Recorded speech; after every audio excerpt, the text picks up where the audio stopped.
ನಮಸ್ಕಾರ. ನನ್ನ ಹೆಸರು ಸುಕನ್ಯಾ ಓಲೇಕಾರ್. ನನ್ನ ಹೆಸರು ಪ್ರಿಯಾಂಕಾ. ನಾವಿಬ್ಬರು 8ನೇ ತರಗತಿಯ ವಿದ್ಯಾರ್ಥಿಗಳು, SBTMD ಪ್ರೌಢಶಾಲೆ ಹೈಸ್ಕೂಲ್ ಶಿಗ್ಗಾಂವ್. ನಮ್ಮ ಮಾದರಿಯ ಹೆಸರೇನೆಂದರೆ ಕೊಳಚೆ ನೀರಿನ ಶುದ್ಧೀಕರಣ.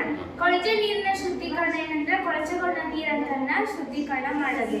ಇವಾಗ ನಾವು ಏನೇನು ಮಟೀರಿಯಲ್ ಬಳಸ್ಕೊಂಡೇವಂದ್ರೆ ಕಾಶೀಟ್ ಬಳಸ್ಕೊಂಡೇವಿ. ಕಾಶೀಟ್ ಆಗಿರ್ಬೋದು, ಚಿಕ್ಕ ಪುಟ್ಟ ಪ್ಲಾಸ್ಟಿಕ್ ಗಿಡಗಳು, ಆಮೇಲೆ ಇದು ಮರಳು ಬಳಸ್ಕೊಂಡೇವಿ, ಇಡ್ಲಿಗಳು, ಮತ್ತು ಹತ್ತಿ ಆಗಿರ್ಬೋದು, ಫೀವರ್ ಪೌಡರ್ ಆಗಿರ್ಬೋದು, ಇವನ್ನೆಲ್ಲ ಬಳಸ್ಕೊಂಡೇವಿ. ಹೊಳ್ಳಿ ಪ್ಲಾಸ್ಟಿಕ್ ಡಬ್ಬಗಳನ್ನು ಬಳಸ್ಕೊಂಡೇವಿ. ಇದು ಪೇಪರಿಂದ ರೋಲ್ ಮಾಡಿ ಪೈಪ್ ಥರ ಮಾಡಿ ಅದನ್ನು ಬಳಸ್ಕೊಂಡೇವಿ. ಆಮೇಲೆ ಕಾಟನ್ ಹುಲ್ಲನ್ನು ಇದನ್ನ ಕಟ್ ಮಾಡಿ ಹುಲ್ಲಾಗಿ ಬಳಸ್ಕೊಂಡೇವಿ. ಇದನ್ನೆಲ್ಲ ಬಳಸ್ಕೊಂಡ್ವಿ. ಏನು ಇದು ಕೊಳಚೆ ನೀರಿನ ಶುದ್ಧೀಕರಣ ಅಂತ ಹೇಳಿದಾಗ, ಇವಾಗ ದೊಡ್ಡ ದೊಡ್ಡ ನಗರಗಳಾಗಿರ್ಬೋದು, ದೊಡ್ಡ ದೊಡ್ಡ ಫ್ಯಾಕ್ಟ್ರಿಗಳು, ಇವೆಲ್ಲ ಬಳಸಿದಂಥ ನೀರು ಏನಾಗ್ತವು, ಕೊಳಚೆ ಆಗ್ತವು. ಆ ಕೊಳಚೆ ನೀರನ್ನ ವೇಸ್ಟ್ ಮಾಡೋದಕ್ಕಿಂತ ನಾವು ಒಂದು ಕಡೆ ಸಂಗ್ರಹಣೆ ಮಾಡಿರಬೇಕು. ಸಂಗ್ರಹಣೆ ಮಾಡಿಟ್ಟು ಅವನ್ನ ಪೈಪ್ ಮೂಲಕ ಟ್ಯಾಂಕ್ ಕನೆಕ್ಷನ್ ಕೊಡ್ತೀವಿ. ಕೊಟ್ಟಾದ್ಮೇಲೆ ಅದು ಹಿಂಗೆ ಟ್ರಾನ್ಸ್ಫರ್ ಆಗುತ್ತೆ.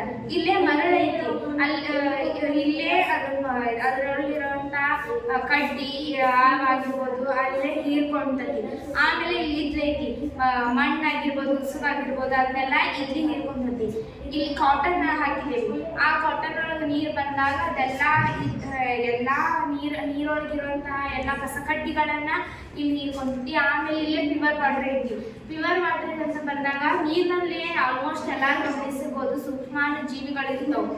ಆ ಸೂಕ್ಷ್ಮಾಣು ಜೀವಿಗಳನ್ನ ಕೊಂದು ಹಾಕಿ ನೀರನ್ನ ಶುದ್ಧೀಕರಣ ಮಾಡ್ತೈತಿ. ಅದು ಇಲ್ಲಿ ಬಂದು ಇದಾಗುತ್ತೆ.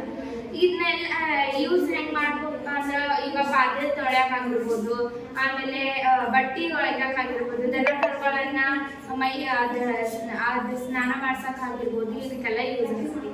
ಧನ್ಯವಾದಗಳು.